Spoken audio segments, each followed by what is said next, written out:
Hello friends, welcome to Science Magnet. दोस्तों कैसे हैं आप लोग सभी?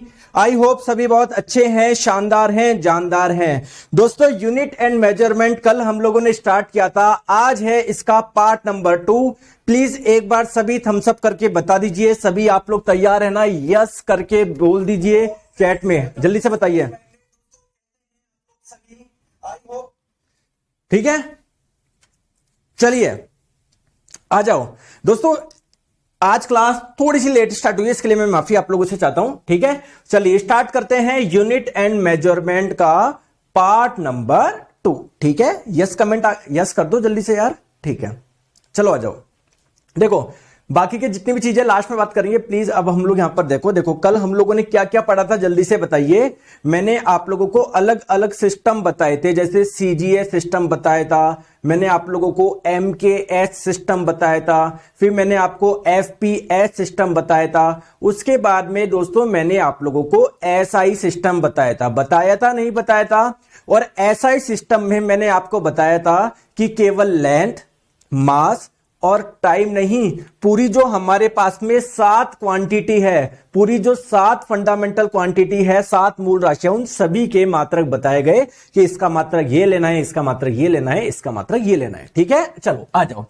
अब दोस्तों एक चीज आप मुझे बताएंगे, जब भी आप लोग कोई यूनिट को लिखोगे ना तो लिखने के कुछ तरीके होते हैं। जैसे मैंने आप लोगों को बोला, आपने मेरे को बोला कि सर आपके पास में मैंने ये एक लकड़ी का टुकड़ा दिया, चलो बताओ इसकी लंबाई कितनी है, इसकी लंबाई कितनी है। तो मैंने आपको बोला इसकी लंबाई है 4 मीटर, है ना। मतलब मैंने देखा 4 मीटर इसकी लंबाई थी, तो मैंने इसे लिख दिया 4 MTR। तो क्या ये सही तरीका है क्या लिखने का? क्या ये सही तरीका है क्या लिखने का? या मान लो मैंने इसे लिख दिया 4 ME लिख दिया, क्या ये सही तरीका है क्या? ये 4 कैपिटल में M लिख दिया फिर E लिख दिया, ये सही तरीका है क्या? नहीं। तो दोस्तों जब भी आप लोग यूनिट लिखोगे ना, यूनिट यानी मात्रक, उसके लिखने के भी कुछ तरीके हैं, उसके लिखने के भी कुछ परंपराएं हैं। ठीक है, आ जाइए। तो मैं आपको एक एक चीज समझाता हूं। आप लोगों को क्या ध्यान रखना है, हमेशा जब भी आप लोग यूनिट लिखोगे, unit is never written with capital initial letter. कोई भी अगर यूनिट को आप लोग लिख रहे हो, कोई भी मात्रक को आप लोग लिख रहे हो, तो आप लोग कैपिटल से नहीं लिखोगे, उसके स्टार्टिंग कैपिटल से नहीं करोगे। जैसे मैं आपको बोल रहा हूं कि टाइम है 60 सेकंड, तो आप लोग सेकंड को स्मॉल एस ही लिखेंगे। दोस्तों आप लोग कैपिटल एस नहीं लिखेंगे। अगर आप लोग कैपिटल एस लिख रहे हो तो ये गलत है, आप लोग स्मॉल में लिखेंगे। बात समझ में आ गई क्या? बात समझ में आ गई क्या? सरोज जी मोबाइल में ही देख सकते हो। ठीक है, ठीक है, ठीक है सर, ये वाली बात तो समझ में आ गई। अब कोई दूसरी बात बताओ। दोस्तों आप लोग ध्यान रखिएगा, अगर कोई यूनिट, अगर कोई मात्रक किसी साइंटिस्ट के नाम पे दिया गया है, कोई वैज्ञानिक के नाम पे दिया गया है, तब आप लोग उसको कैपिटल लेटर में लिख सकते हो, अदरवाइज नॉट, इसके अलावा नहीं लिख पाओगे। जैसे मैंने आप लोगों को बताया फोर्स का मात्रक क्या होता है, न्यूटन। जैसे मैंने आपको बोला कि मेरी बॉडी पे 100 न्यूटन का फोर्स लग रहा है, तो दोस्तों न्यूटन ये जो यूनिट है, ये मात्रक है क्या किसी साइंटिस्ट के नाम पे रखी गई है क्या? हाँ दोस्तों, न्यूटन एक साइंटिस्ट है, उनका पूरा नाम था आइजैक न्यूटन। तो क्या मैं यहां पर कैपिटल एन यूज कर सकता हूं क्या? क्या मैं यहां पर कैपिटल एन यूज कर सकता हूं? बिल्कुल। यहां पर मैं स्मॉल एन यूज नहीं करूंगा। क्यों? क्योंकि जो न्यूटन है, जो मात्रक है, वो साइंटिस्ट के नाम पे लिया गया है, और जो साइंटिस्ट के नाम पे लिया गया है, तो जब भी कोई मात्रक आप साइंटिस्ट के नाम पे लिखते हो तो उसको कैपिटल एन से रिप्रेजेंट करते हो। दोस्तों अच्छा पॉइंट लगा ना? दोनों अच्छे पॉइंट है ना? अभी तक कुछ इंटरेस्टिंग बात सीखे? ठीक है, अब बात करते हैं सर, और बताइए, आ जाओ। दोस्तों कभी भी कोई यूनिट आप लोग लिखने जा रहे हो ना, कभी भी कोई इकाई लिखने जा रहे हो, कभी भी कोई प्रतीक लिखने जा रहे हो, कभी भी कोई मात्रक लिखने जा रहे हो ना, वो आप लोग कभी भी उसको प्लूरल में नहीं लिखोगे, कभी भी बहुवचन में नहीं लिखोगे। सर इसका मतलब मुझे समझ में नहीं आया, आ जाओ मैं आपको समझाता हूं। दोस्तों जैसे मान लीजिए आपने देखा किसी बॉडी पे फोर्स लग रहा है 100 न्यूटन, ठीक है, 100 न्यूटन, क्या लग रहा है? 100 न्यूटन लग रहा है, तो उसको न्यूटन बोलेंगे, न्यूटन्स नहीं बोलेंगे, है ना? समझ रहे हो? मैंने आप लोगों को बोला कि अभी समय हो रहा है या फिर मान लेते हैं जयपुर से दिल्ली जाने पे लगा, मान लेते हैं इतने सेकंड, तो उसको सेकंड्स नहीं बोलेंगे, है ना। कभी भी मात्रक में आप लोग बहुवचन का इस्तेमाल नहीं करेंगे, किसका करेंगे, एक वचन का। आई होप आप लोगों को चीजें समझ में आ गई होगी, ठीक है। आ जाओ, ये देखो एक बेवकूफ बैठा, इधर ब्लॉक कर दूं क्या मैं इधर। एक ही कमेंट कर रहा है सरोज मौर्य जी, सर आगे क्लासेज मोबाइल पर चलेगी लैपटॉप पर चलेगी? अरे केवल मोबाइल पे चलेगी आपके, ठीक है। एक ही कमेंट करो, सर मुझे क्लास वहां चलानी है, मुझे वहां चलानी है, बेवकूफ की जैसे। बाकी बच्चों से सीखो, पढ़ रहे हैं, कंटेंट पे ध्यान दे रहे हैं। जिस दिन क्लास स्टार्ट हुई थी मैंने तब बताया था सिलेक्शन तब होगा जब आपका ध्यान यहां पर होगा, लेकिन ध्यान है फालतू की बातों पे, ब्लॉक कर दूंगा। सरोज जी ध्यान रखो। आ जाओ, नेक्स्ट हम लोग बात करते हैं, कभी भी आप लोग कोई यूनिट यानी कभी भी कोई आप लोग मात्रक लेते हैं ना, उसका कुछ ना कुछ सिंबल है।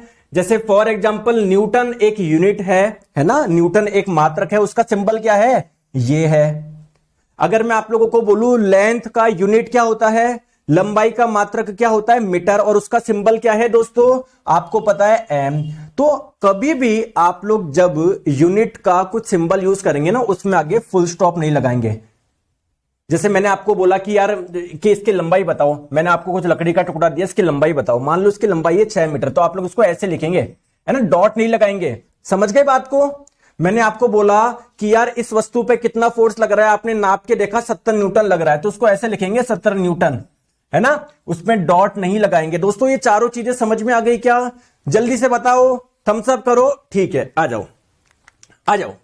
अब बात करते हैं कि चलो सर मेरे को तो सारी चीजें समझ में आ गई, बहुत अच्छे से समझ में आ गई, लेकिन सर मुझे एक चीज बताओ कि हमारे पास में 7 मूल राशियां है, ठीक है, और उन मूल राशियों के कोई ना कोई मात्रक है। जैसे लंबाई का मात्रक क्या है, मीटर है ना, लेंथ की यूनिट क्या है, मीटर है। मास यानी द्रव्यमान का मात्रक क्या है, किलोग्राम है। टाइम समय का मात्रक क्या है, सेकंड है। क्या ये सारी चीजें सही बोल रहा हूं क्या मैं? बोलते नहीं हो ना दोस्तों। इलेक्ट्रिक करंट यानी विद्युत धारा का मात्रक क्या है, एम्पियर है। दोस्तों मास यानी द्रव्यमान का मात्रक क्या है, किलोग्राम है। लेकिन दोस्तों आप लोगों ने कभी सोचा है क्या कि किलोग्राम किसको बोला गया है, किलोग्राम किसको बोला गया है, कभी सोचा है? आपको पता है टाइम का जो मात्रक होता है वो सेकंड होता है, कभी सोचा है सेकंड किसे बोला गया है? कौन से समय को 1 सेकंड माना है, कभी सोचा है क्या? सर नहीं सोचा। जैसे आप लोगों को पता है लंबाई का मात्रक होता है मीटर, कभी आपने सुना है क्या 1 मीटर किसको माना है? दोस्तों जितने भी आपके पास में ये जो मूल मात्रक है, 7 मूल मात्रक है ना, उनकी कुछ ना कुछ परिभाषा है। सेकंड की भी कोई ना कोई परिभाषा है, मीटर की भी कोई ना कोई परिभाषा है। आइए मैं आप लोगों को समझाता हूं। तो हेडिंग डाल लीजिए, डेफिनेशन ऑफ फंडामेंटल यूनिट। जो हमारे पास में मूलभूत इकाई है, जो मौलिक इकाई है, जो मूल आपके मात्रक है, उनकी परिभाषा हम लोग समझते हैं। सर ये हमको याद करना पड़ेगा कि नहीं? दोस्तों कोई याद करने की जरूरत नहीं, जस्ट मैं आप लोगों को समझा रहा हूं। ये इतना इंपॉर्टेंट नहीं है, बट फिर भी आपको नॉलेज होनी चाहिए। जैसे मैं आपको बोलूं कि मीटर, मीटर किसे माना गया है, 1 मीटर किसको बोलेंगे? तो मैं आपको बताता हूं, देखो ये है इसकी डेफिनेशन। सॉरी ये डेफिनेशन क्या है समझ में नहीं आई, मत समझो मत समझो, कोई बात नहीं, मत समझो। आप लोग सिंपली बात समझो, 1 मीटर किसे बोला गया है? दोस्तों आपको पता है ना, हर अगर कोई वस्तु गतिमान है, सबकी कोई ना कोई स्पीड होती है, और वो कुछ समय में कुछ ट्रेवल करती होगी, कुछ दूरी तय करती होगी। क्या ये बात सही है क्या? अरे बोलो, बोलते नहीं हो दोस्तों। लाइट, प्रकाश भी तो ट्रेवल करती है, इसकी भी तो कोई ना कोई स्पीड है, कोई ना कोई चाल है। तो प्रकाश इतने सेकंड में, कितने में, इतने सेकंड में, इतने सेकंड में, इतने सेकंड में जो दूरी तय करती है उसे ही क्या बोला गया है, 1 मीटर बोला गया है। दोस्तों समझ गए बात को? समझ गए? प्रकाश इनों से कितना कम, इतने सेकंड में जो दूरी तय करती है उसे ही 1 मीटर बोला गया है। सर ये तो मैंने पहली बार समझा है, अच्छा कॉन्सेप्ट बताया। क्या मुझे सर ये याद रखने की जरूरत है कि नहीं? दोस्तों ये आपको एग्जाम में बहुत कम चांसेस है पूछने के, बिल्कुल ना के बराबर। बस आप लोग समझिए कि मीटर भी किसी ना किसी को तो बोला गया है, वो मैं आपको समझा रहा हूं, ठीक है। दोस्तों बात करते हैं नेक्स्ट, किलोग्राम। सर 1 किलोग्राम किसे बोला गया है, किलोग्राम किसे बोला गया है सर, थोड़ा सा बताइए, आइए मैं आपको समझाता हूं। दोस्तों एक्चुअली में एक सिलेंडर है सर, सिलेंडर आप जानते हो क्या? सिलेंडर जानते हो क्या? हाँ सर जानता हूं ना, कुछ ऐसा होता है सर, कुछ ऐसा होता है, कुछ ऐसा सा होता है सिलेंडर, ठीक है क्या? दोस्तों इस सिलेंडर की जो हाइट है और इसका जो डायमीटर है वो कितना है? 39 सेंटीमीटर। इसका जो डायमीटर है वो 39 सेंटीमीटर है, हाइट कितनी है? 39 सेंटीमीटर है। सर ये सिलेंडर बना किसका हुआ है? दोस्तों ये एक मिश्र धातु का बना हुआ है। कौन से मिश्र धातु का? एक तो प्लेटिनम और एक इरिडियम का बना हुआ है। सर ये सिलेंडर कहां पर रखा हुआ है? ये सिलेंडर रखा हुआ है पेरिस में रखा हुआ है। क्लियर है क्या? और दोस्तों इसका जो वजन है वो 1 किलोग्राम है। तो 1 किलोग्राम की डेफिनेशन क्या है कि 39 सेंटीमीटर व्यास, 39 सेंटीमीटर ऊंचाई वाले, है ना, इस मिश्र धातु के सिलेंडर का जो द्रव्यमान है उसे ही क्या माना गया है? 1 किलोग्राम माना गया है। अगेन मैं आपको बोल रहा हूं, आपको डेफिनेशन याद रखने की जरूरत नहीं है, बस मैं आपको बता रहा हूं आपकी नॉलेज के लिए कि जो हमारे 7 मूल मात्रक है ना, वो भी कहीं ना कहीं से आए हैं। कहां से आए हैं वो मैं आपको बता रहा हूं। आपको एक इंटरेस्टिंग फैक्ट ये भी बताता हूं दोस्तों पेरिस के बारे में। क्या आप लोग बता सकते हो क्या पेरिस के बारे में इंपॉर्टेंट फैक्ट? बताओ पेरिस कहां पर है? फ्रांस में है ना। पेरिस दोस्तों फ्रांस की राजधानी तो है ही, साथ में सबसे अधिक आबादी वाला शहर भी है। ठीक है, चले आगे आ जाओ। नेक्स्ट बात करते हैं सर, सेकंड किसे माना है? 1 सेकंड किसे माना है? आइए दोस्तों सेकंड में आप लोगों को बताता हूं। एक्चुअली में आपको पता है, आप लोग अपने रिस्ट पे, कलाई पे वॉच पहनते हो ना, घड़ी पहनते हो ना। दोस्तों घड़ी अलग अलग प्रकार की आप लोग जानते होंगे। एक तो डिजिटल वॉच आती है, एनालॉग वॉच आती है ना, एक तो मतलब वो सुई वाली आती है, एक आजकल डिजिटल वाली वॉच आती है। वॉच अलग अलग प्रकार की होती है ना। वैसे ही दोस्तों एक वॉच होती है ना, जिसे हम लोग बोलते हैं एटॉमिक वॉच या एटॉमिक क्लॉक। सर ये कैसे समय मेजर करती है? जैसे कि नाम से ही समझ में आ रहा है, एटॉमिक यानी परमाणविक। तो दोस्तों इस घड़ी में क्या होते हैं? परमाणु होते हैं, एटम होते हैं। और एटम आपको पता है ना वाइब्रेट करते हैं। तो दोस्तों उनके वाइब्रेशन के आधार पर ये समय बताते हैं। ठीक है, तो बेसिकली 1 सेकंड हमने किसको माना है कि सीजियम, है ना, सीजियम का परमाणु, है ना। सीजियम क्या होता है? देखो सीजियम आपने केमिस्ट्री में आपने पढ़ा होगा, 55 133, ये सीजियम होता है। तो दोस्तों इसका एक परमाणु जितने समय में इतने वाइब्रेशन करेगा, इतने कंपन करेगा, उसे ही 1 सेकंड माना है। जस्ट ये डेफिनेशन है दोस्तों, आप लोगों को याद रखने की जरूरत नहीं है। ना किलोग्राम की याद रखनी है, ना आपको मीटर की याद रखनी है, ना सेकंड की याद रखनी है। बस मैं आपकी नॉलेज के लिए बता रहा हूं दोस्तों। क्लियर है क्या? यार बोलते नहीं हो, बोलते नहीं हो। क्या कभी आपने पढ़ा है? नहीं पढ़ा ना। लेकिन देखो आपको कितनी बेसिक चीजें, सारी नॉलेज होनी चाहिए, बट आपको कोई नहीं बताता। चलो आ जाओ, नेक्स्ट हम लोग बात करते हैं कि सर एम्पियर किसको माना है? दोस्तों एम्पियर भी किसी ना किसी को माना होगा कि भैया ये ऐसे करने पर जो करंट फ्लो होगी उसको हम 1 एम्पियर मान लेते हैं ना। तो जस्ट मैं बता रहा हूं एम्पियर भी किसी ना किसी को माना है। ये डेफिनेशन लिखी हुई है। सर मुझे पढ़ना है क्या? नहीं पढ़ना। सर फिर आपने क्यों बताया? जस्ट मैं आपको बता रहा हूं कि 1 एम्पियर भी किसी ना किसी को माना है। दोस्तों सेम चीज कैंडेला। सर कैंडेला प्रकाश की तीव्रता या ज्योति तीव्रता का मात्रक होता है। तो सर 1 कैंडेला किसके बराबर होता है? किसके बराबर होता है? किसी को माना है क्या? दोस्तों बिल्कुल इस चीज को हमने कैंडेला माना है। सर पढ़ना है क्या? नहीं पढ़ना।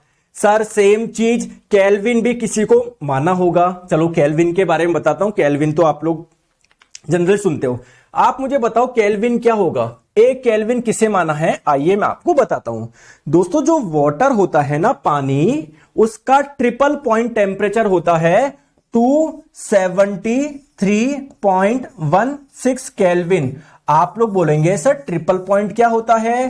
त्रिक बिंदु क्या होता है? आइए मैं आपको समझाता हूं। दोस्तों अभी आप लोग मुझे बताइए, आपके आसपास में पानी है क्या? अभी वो पानी किस फॉर्म में? लिक्विड स्टेट में, तरल अवस्था में है ना। अगर आप लोग उसको फ्रीज में रख दोगे, बहुत कम टेम्परेचर पे रख दोगे, तो वो ठोस अवस्था में हो जाएगा, बर्फ बन जाएगा। अगर आप लोग उसको बहुत ज्यादा गर्म करोगे तो वो वाष्प बन जाएगा। क्या मैं सही बोल रहा हूं क्या? बोलते नहीं हो यार, बिल्कुल। तो दोस्तों ट्रिपल पॉइंट टेम्परेचर एक ऐसा टेम्परेचर है जिस पॉइंट पर पानी आपको तीनों स्टेट में दिख जाएगा एक साथ। ठोस अवस्था में भी मिल जाएगा कुछ पानी, लिक्विड तरल अवस्था में मिल जाएगा, गैस स्टेट में भी मिल जाएगा। समझ में आ गया? तो इस ट्रिपल पॉइंट टेम्परेचर का 273 0.16 भाग को ही हम लोग 1 केल्विन बोलेंगे। मैं फिर से बता देता हूं, केल्विन की डेफिनेशन क्या दी गई है। केल्विन की डेफिनेशन दी गई है कि जो पानी का त्रिक बिंदु है, यानी वाटर का जो ट्रिपल पॉइंट है, ट्रिपल पॉइंट टेम्परेचर है, उसके 273.16 भाग को ही हम लोग 1 केल्विन बोलते हैं। दोस्तों समझ गए बात को? तो जस्ट ये डेफिनेशन है, वो मैंने आप लोगों को बता दी। अब आपके मन में क्वेश्चन आएगा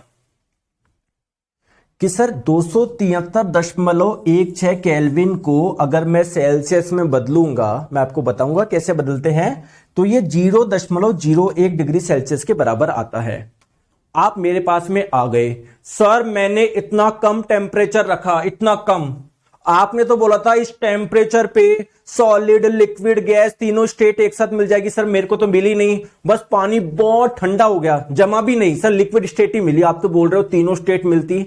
दोस्तों तीनों स्टेट तब मिलती जब आप, एक तो आपको टेम्परेचर इतना कम रखना होता है और प्रेशर भी आप लोगों को इतना कम रखना पड़ता है, तब जाके आपको मिलती है। ठीक है, तो इसीलिए इसको हम लोग ट्रिपल पॉइंट टेम्परेचर बोलते हैं, त्रिक बिंदु तापमान बोलते हैं, और इसको ट्रिपल पॉइंट प्रेशर बोलते हैं, त्रिक बिंदु दाब बोलते हैं। तो अगर आप लोगों ने इतना कम दाब रखा, इतना कम तापमान रखा, तो पानी की तीनों अवस्थाएं एक साथ आपको मिल जाएगी। क्लियर है क्या?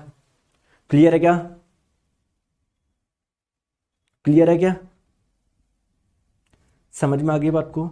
सर सब की क्या जरूरत है एग्जाम के लिए? सोनू कुमार देव जी, आपको सब कुछ समझ में आएगा क्या जरूरत है क्या नहीं। ठीक है, ठीक है दोस्तों। सिमिलरली जो मोल है वो भी किसी ना किसी को माना होगा। सर चलो लगे हाथ, आप मोल भी बता दो, मोल किसको माना है। देखिए दोस्तों, अगर आप 12 ग्राम कार्बन के परमाणु लोगे, जैसे आपने, देखो दोस्तों प्लीज सारा ध्यान इधर रखिए। आप लोगों ने क्या लिया, एक आयरन की रॉड ली, एक लोहे की छड़ ली। दोस्तों आपको पता है कोई भी जो चीज होती है वो बहुत छोटे छोटे पार्टिकल से मिलकर बनी होती है, उसे ही हम लोग एटम यानी परमाणु बोलते हैं। तो ये लोहे की छड़ भी बहुत सारे अरबों खरबों परमाणु से मिलकर बनी होगी ना।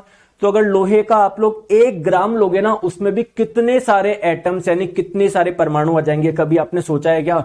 बिल्कुल सर मैंने सोचा है, बहुत सारे एटम यानी बहुत सारे परमाणु आ जाएंगे। सिमिलरली क्या होगा, अगर आप लोग 12 ग्राम कार्बन लो, क्या बोल रहा हूं, 12 ग्राम कार्बन लो, उसमें जितने ज्यादा एटम आएंगे, जितनी संख्या में एटम आएंगे, जितनी संख्या में परमाणु आएंगे, उसी संख्या को हम लोगों ने मोल बोला है। क्लियर है क्या दोस्तों? क्लियर है क्या? चलो वैसे ही दोस्तों आप लोगों का है ना, ये सातों की मैंने आप लोगों को परिभाषा बता दी, आपकी जनरल नॉलेज के लिए थी। यहां तक आपको बात समझ में आ गई होगी। चलो अब थोड़ा सा हम लोग आगे चलते हैं। दोस्तों एक चक्कर आने लग गया हम लोगों को, एक दिक्कत आने लग गई मार्केट में। क्या दिक्कत?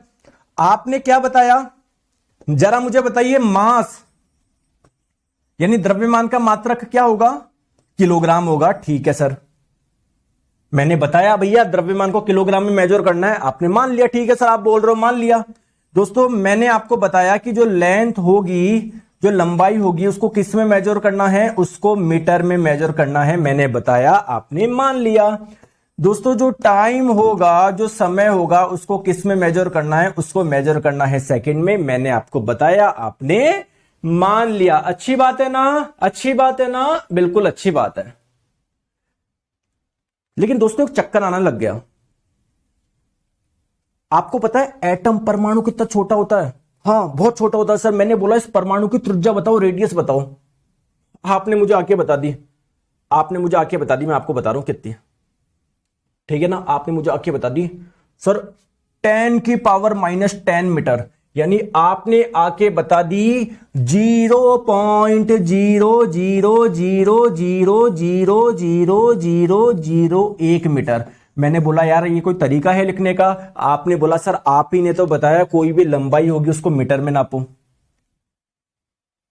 दोस्तों मैंने आपको बोला कि बताओ पृथ्वी का द्रव्यमान कितना है, आप मेरे पास में आए 5920000000000000000000000000 किलोग्राम। मैंने आपको बोला कि सर ये, मैंने बोला यार कोई तरीका है बताने का? आपने बोला सर आप ही ने तो बोला जो भी द्रव्यमान होते हैं उसको किलोग्राम में नापते हैं। समझ में आ रहा है क्या बात को मैं क्या बोलना चाह रहा हूं दोस्तों? मैंने आपको बोला कि यार जो हमारी पृथ्वी है ना, इसकी त्रिज्या बताओ। आपने बोला सर अभी बताता हूं, 6,4,0,0,0,0 मीटर। मैंने आपको बोला ये कोई तरीका है क्या? आपने बोला सर आप ही ने तो बताया मीटर में बताओ। तो दोस्तों समझ में आ रही है, कुछ दिक्कत आने लग गई। तो इस दिक्कत का कैसे करें इलाज? अब रोज रोज नए मात्रक तो बना नहीं सकते कि सर इतनी बड़ी लंबाई को कोई कुछ दूसरा नाम दे दो। तो हमने इसका सिंपल सा क्या तरीका निकाला, क्या देखो यहां पर कितने जीरो लग रहे हैं, 1 2 3 4 5। अगर मैं इसको ऐसे बोल देता 64 गुना 10 की पावर 5 मीटर, इतनी है दोस्तों पृथ्वी की त्रिज्या, तो थोड़ा सा अच्छा लगता ना, थोड़ा सा अच्छा लगता ना। मैं आपसे पूछ रहा हूं पृथ्वी का द्रव्यमान कितना है ना? तो आप लोग मान लो ऐसे ये जो पृथ्वी है तो आप ऐसे बोल देते 5.92 इंटू 10 की पावर 24 kg। तो दोस्तों थोड़ा सा अच्छा लगता ना, अच्छा लगता ना।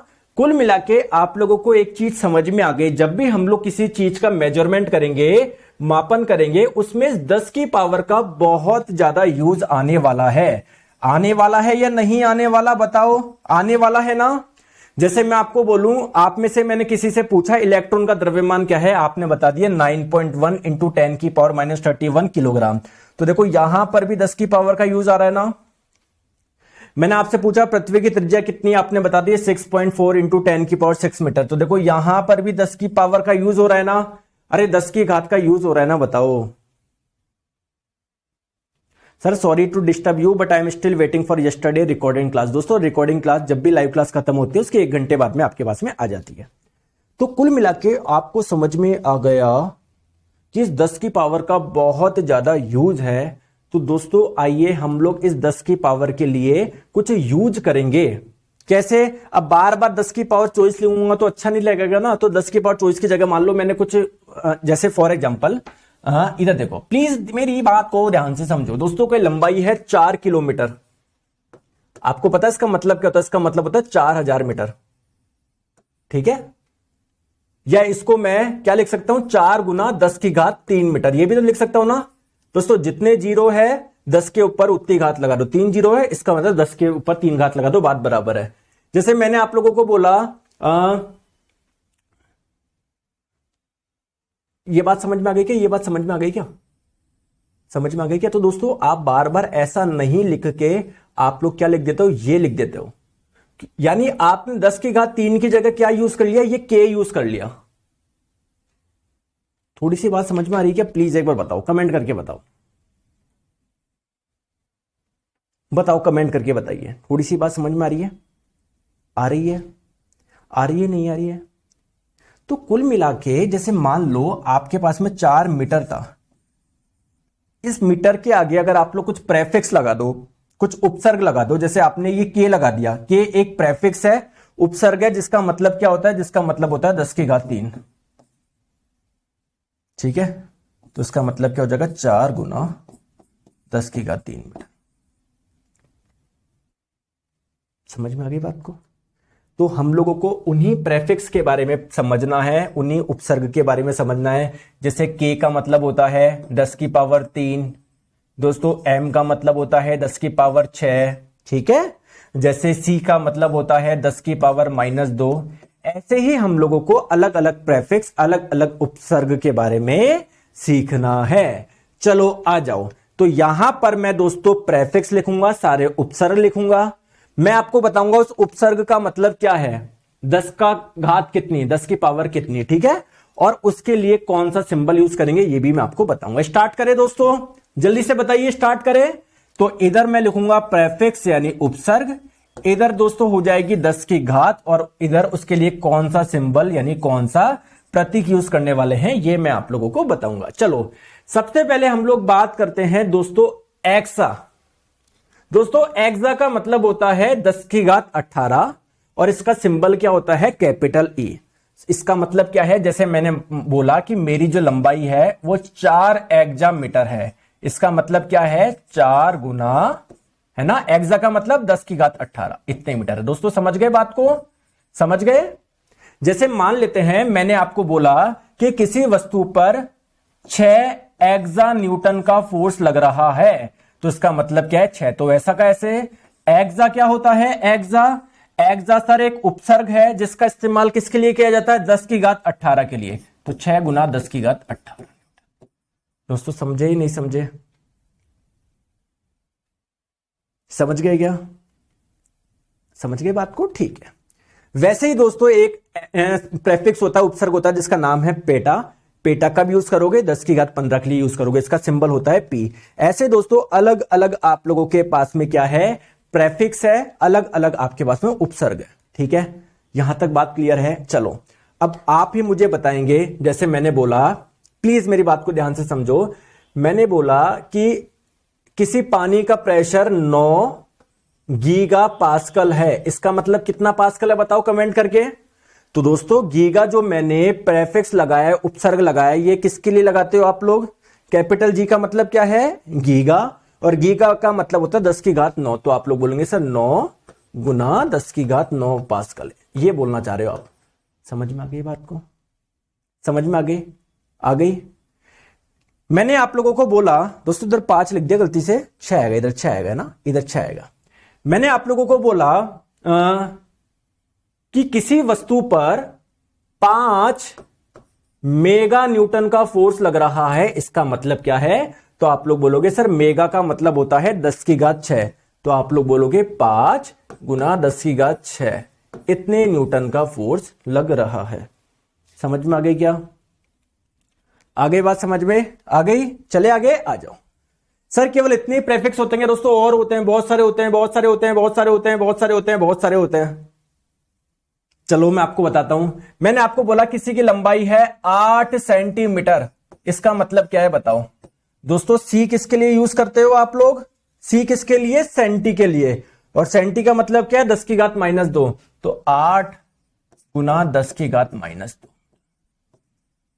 समझ गए बात को? क्लियर है? क्लियर? मैंने आप लोगों को बोला कि किसी की लंबाई है 9 डेसीमीटर, इसका मतलब क्या है? तो दोस्तों डेसी का मतलब क्या होता है? डेसी का मतलब क्या होता है? 10 की घात -1। तो 9 गुना 10 की घात -1 मीटर। समझ गए बात को? आ गई बात समझ में? चीजें समझ में आ रही है? आ रही है समझ में? आ रही है क्या? अरे आ रही है, नहीं आ रही बताओ। लेकिन दोस्तों एग्जाम में क्वेश्चन ऐसे नहीं आएंगे, ये तो आप लोगों को मैंने बहुत बेसिक बता दिए। एग्जाम में क्वेश्चन आएंगे कन्वर्जन पे, कि आप लोग किलो को सेंटीमीटर में बदलो या मिली को इसमें बदलो, सारी चीजें मैं आप लोगों को समझाता हूं। ठीक है, आ जाओ आ जाओ आ जाओ आ जाओ आ जाओ आ जाओ, एक एक चीज समझाऊं, आ जाओ। दोस्तों अगर मैं आप लोगों को बोलूं कि 4 किलोमीटर को आप लोग बदलो मीटर में, आप क्या करोगे? सर बहुत सिंपल है, 4 किलोमीटर का मतलब 4000 मीटर। बट आप समझो निकाल कैसे रहे हो? आप बोल रहे हो सर 4 तो मैंने ऐसे कैसे रखा, किलो को हटाना है ना। अरे किलोमीटर को आपको मीटर में बदलना है ना, तो किलो का हटाना है। किलो का मतलब क्या होता है दोस्तों? 10 की घात 3। तो आप लोग इधर लगा दो 4 गुना 10 की घात 3। तो इसलिए आप लोग बोल पा रहे हो 4000 मीटर। समझ में आ रही है? थोड़ी सी बात समझ में आई, ज्यादा नहीं तो थोड़ी सी आई। फिर से समझा रहा हूं, टेंशन ना लो, टेंशन मत लो, है ना। मैंने आप लोगों को बोला कि यार किसी की लंबाई है 2 सेंटीमीटर, इसको आप मीटर में बदलो। ठीक है, तो 2 ऐसा कि ऐसे रख दो। सी का मतलब होता है सेंटी, सेंटी का मतलब क्या होता है? 10 की घात -2। तो 2 गुना 10 की घात -2 मीटर, है ना। या इसको आप लोग और क्या बोल सकते हो? 0.02 मीटर, ये भी बोल सकते हो। चले आगे, आगे चले, कोई दिक्कत नहीं है। मैंने आप लोगों को बोला कि किसी पे 8 मेगा न्यूटन का फोर्स लग रहा है, तो बताइए कितना फोर्स लग रहा है? कितना न्यूटन का फोर्स लग रहा है? 8 ऐसा कि ऐसा। मेगा का मतलब होता है 10 की घात 6। तो आप लोग बोलोगे सर इतना न्यूटन फोर्स लग रहा। चले आगे, चले, कोई प्रॉब्लम, कोई दिक्कत? मैंने आप लोगों को बोला कि पानी का प्रेशर है 2 गीगा पास्कल। मैंने आपको बोला इसको पास्कल में बदलो, इसको पास्कल में बदलो। पास्कल में बदलना है यानी गीगा हटाना है दोस्तों, गीगा को हटाना है ना, गीगा को हटाना ना, गीगा का मतलब होता है 10 की पावर 9। तो ये लगा दो, बताओ। आई होप आप लोगों को ये सारी चीजें समझ में आ गई होगी। आ गई क्या? आ गई क्या? आ गई क्या? आ गई। तो मैं बोल सकता हूं क्या दोस्तों, क्या मैं बोल सकता हूं क्या, प्रेफिक्स को अगर हटाना है, प्रेफिक्स यानी उपसर्ग को अगर हटाना है तो क्या करना है, अगर हटाना है तो क्या करे, अरे बताओ ना, तो क्या करे, मल्टीप्लाई करे सर, मल्टीप्लाई करे, गुणा करे। कैसे करे, जैसे आपने देखा कि 2 गीगा पास्कल था, इसको पास्कल में बदलना था, तो आपने क्या किया, गीगा का मतलब होता है 10 की पावर 9, तो उसको मल्टीप्लाई कर दिया 2 से, 2 को मल्टीप्लाई कर दिया 10 की घात 9 से। क्लियर है क्या, समझ में आ गई बात को। आपको 8 मेगा न्यूटन को न्यूटन में बदलना था, तो आपने क्या करा, मेगा का मतलब क्या था 10 की घात 6, तो आपने 8 को मल्टीप्लाई कर दिया 10 की घात 6 से। इतनी सी चीजें क्लियर है। आ जाओ अब दोस्तों दूसरा सेगमेंट हम लोग समझते हैं। मैंने आप लोगों को बोला कि 800 मीटर को बदलो सेंटीमीटर में, या मैंने आपको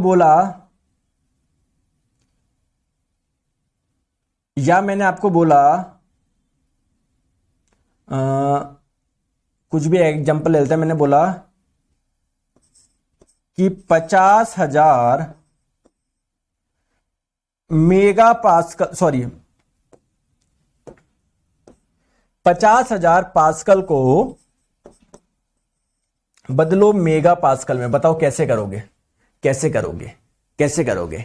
तो दोस्तों यहां पर 800 मीटर था, आपको बदलना है सेंटीमीटर में, आपको सेंटी लाना है, आपको सेंटी लाना है। यहां पर 50,000 पास्कल था, आपको बदलना है मेगा पास्कल में, यहां पर मेगा लाना है।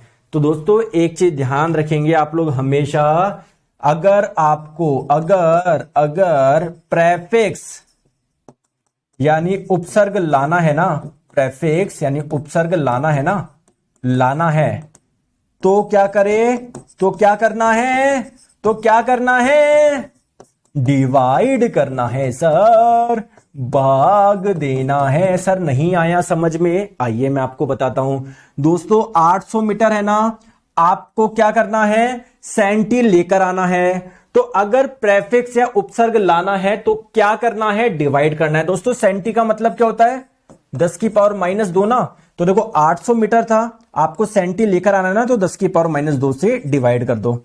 तो 800 तो ऊपर था ही, 10 की पावर -2 नीचे था, ऊपर जाके 10 की घात 2 हो जाएगा। तो टोटल कितना हो जाएगा ये आप लोगों का, 8,0,0,0,0 इतना सेंटीमीटर। समझ में आ गई क्या, समझ में आ गई बात को, समझ में आ गई। जैसे इधर देखो 50,000 पास्कल है, इसको बदलना है मेगा पास्कल में। दोस्तों प्रेफिक्स लाना है ना, कौन सा लाना है, मेगा लाना है, तो क्या करना है, डिवाइड करना है। तो दोस्तों इसको डिवाइड कर दो, किससे, 10 की घात 6 से डिवाइड कर दो, तो क्या आ जाएगा ये 0.5 मेगा पास्कल। दोस्तों समझ गए बात को। सर कैसे पता लगेगा कि कौन सा मल्टीप्लाई होगा, कौन सा डिवाइड। दोस्तों लाना क्या है आपको, देखो यहां पर आप देखो, मतलब ये पूछना चाह रहा है सर 10 की पावर 2 से मल्टीप्लाई करे, डिवाइड करे। देखो आपको 4 किलोमीटर को मीटर में बदलना है, किलो को हटाना है, तो किलो का मतलब क्या होता है, 10 की पावर 3। तो जिसको हटाना है उसका मतलब क्या है, 10 की पावर 3, वो मल्टीप्लाई कर दो। यहां पर आप लोगों को लाना था मेगा, मेगा लाना था ना, कौन सा प्रेफिक्स लाना है, कौन सा उपसर्ग लाना है, मेगा लाना है। तो क्या करना है, डिवाइड करना है। तो मेगा का मतलब क्या होता है, 10 की पावर 6, तो उससे डिवाइड कर दो जिससे मेगा आ जाए। समझ में आ गई बात को, ठीक है दोस्तों, क्लियर है। चलो आ जाओ। और भी होते हैं क्या सर, बिल्कुल और भी होते हैं। मिली जिसका मतलब होता है 10 की पावर -3, माइक्रो जिसका मतलब होता है 10 की पावर -6, नैनो जिसका मतलब होता है 10 की पावर -9, पीको जिसका मतलब होता है 10 की पावर -12, फेमटो जिसका मतलब होता है 10 की पावर -15। जैसे आप लोगों से एएलपी में पूछा गया था कि एक फेमटोमीटर का मतलब कितना मीटर होता है, बताओ एक फेमटोमीटर का मतलब कितना मीटर होता है। यानी फेमटो आपको हटाना है, जब भी किसी प्रेफिक्स या उपसर्ग को हटाते हैं तो क्या करते हैं, मल्टीप्लाई करते हैं। तो दोस्तों फेमटो का मतलब होता है 10 की पावर -15। तो मल्टीप्लाई कर दो 1 गुना 10 की घात माइनस 15 मीटर या सिंपली 10 की घात माइनस 15 मीटर। क्लियर है क्या? क्लियर है क्या? 0.5 मेगा पास्कल कैसे आया? अरे दोस्तों 50,000 में भाग लगाओ 10 की घात 6 का, 50,000 में भाग लगाओ 10 की घात 6 का, 10 की घात 6 का मतलब 6 जीरो, 1 2 3 4 5 6, तो 1 2 3 4 5 से 1 2 3 4, अच्छा सॉरी 0.5 नहीं आएगा ये ना, 4 0.05 आएगा ना दोस्तों, 0.05 आएगा, सॉरी 0.05 आएगा। ठीक है, समझ में आ गया? चले आगे? अरे आ रहा है नहीं आ रहा समझ में? जैसे मैंने आपको बोला कि मेरी जो लंबाई है ना वो 8 नैनोमीटर है, तो इसको मीटर में बदल के बताओ, तो आपको नैनो हटाना है, तो जब भी आपको कोई चीज हटानी होती है तो क्या करते हैं, मल्टीप्लाई करते हैं। तो 8 ऐसे कैसे है, नैनो का मतलब 10 की पावर माइनस 9, तो उसको हटाना है तो उसको मल्टीप्लाई कर दो, तो ये हो जाएगा।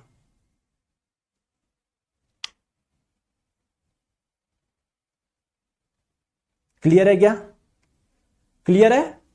चलिए अब हम लोग बात करते हैं, यहां तक बात समझ में आ गई दोस्तों? क्लियर है यहां तक बात? अब देखो, अब बाकी का करेंगे हम लोग नेक्स्ट क्लास में, वरना अभी कंफ्यूज हो जाओगे आप लोगों की। आज का जो टॉपिक था थोड़ा सा वो वाला था, वो थोड़ा सा कॉम्प्लेक्स है ना, अभी आप कंफ्यूज हो जाओगे, तो इसका करेंगे हम लोग नेक्स्ट क्लास में, आराम से पढ़ेंगे जिससे सब कुछ क्लास में याद हो जाए, है ना। तो अगर आप लोगों के कोई डाउट हो तो पूछ लीजिए, फिर बाकी का करेंगे हम लोग नेक्स्ट क्लास में, और उसे एक क्लास में पूरा अपना यूनिट एंड मेजरमेंट कंप्लीट हो जाएगा। समझ गए बात को? बताओ दोस्तों।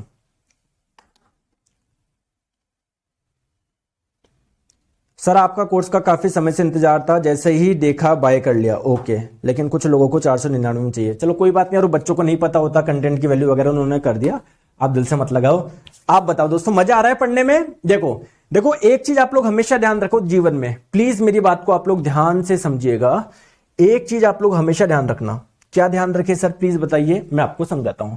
दोस्तों आप लोगों का जो गोल है वो है एएलपी टेक्नीशियन, उसको भूल जाओ। अब ध्यान दो प्रोसेस पे, सिलेबस के कंप्लीट करने पे। दोस्तों आप लोगों को लगता है कि सर मुझे समझ में नहीं आ रही कोई चीज, दोस्तों अगर आपको कोई चीज हार्ड लग रही है तो वो सब बच्चों के लिए हार्ड है। अगर मैं आज अभी पढ़ाऊं लीवर, हमारे बॉडी का सबसे बड़ा अंग है लीवर, तो अगर आपसे कोई भी क्वेश्चन पूछ ले कि हमारी बॉडी का सबसे बड़ा अंग क्या है, आप लोग आराम से जवाब दे दोगे लीवर लीवर लीवर, हर कोई जवाब दे देगा। लेकिन दोस्तों उससे सिलेक्शन नहीं होगा। सिलेक्शन किससे होता है? जिन चीजों में आपको दिक्कत आती है, थोड़ा सा लग रहा है ये हार्ड है, क्या आप लोग उनको अच्छे से कर रहे हो? क्योंकि सिंपल चीजें तो सबको ही कर लेते हैं, अगर आप उस पे मेहनत करो तो वो भी आपने अपने अंडर में कर लिया। तो जो सिंपल चीज थी वो पहले से आपके अंडर में थी, जो हार्ड चीजें थी उसको भी आपने अंडर में कर लिया, आप वन मैन आर्मी बन गए, आपको कोई दिक्कत नहीं है। ठीक है, तो कभी कभी क्या होता है दोस्तों, कुछ कुछ टॉपिक होते हैं जिसमें आपको लगता है कि थोड़ा सा हार्ड है, थोड़ा सा डिफिकल्ट है, ठीक है, बट अच्छी बात है आपको रियलाइज हो रहा है वो हार्ड है, बट आपका एटीट्यूड चेंज करो। इससे पहले कि एटीट्यूड तो हार्ड था, चलो मैं तो छोड़ देता हूं, बाकी का पढ़ लेता हूं, नहीं दोस्तों, अपना एटीट्यूड चेंज करो। क्योंकि अगर आप अपना एटीट्यूड चेंज ना करेंगे तो आपको वही मिलेगा जो आज तक मिलता हुआ आया है। तो अगर आप लोग चाहते हो रिजल्ट बेटर आए आगे के समय, तो आप लोगों को अपने जो इनपुट्स होंगे, जो अपना एटीट्यूड होगा, वो थोड़ा सा डिफरेंट रखना पड़ेगा। तो जो चीजें आपको लग रही है थोड़ी सी मुश्किल है, वीडियो को 2 बार देख लो, नहीं समझ में आ रहा 3 बार देखो, 4 बार देखो।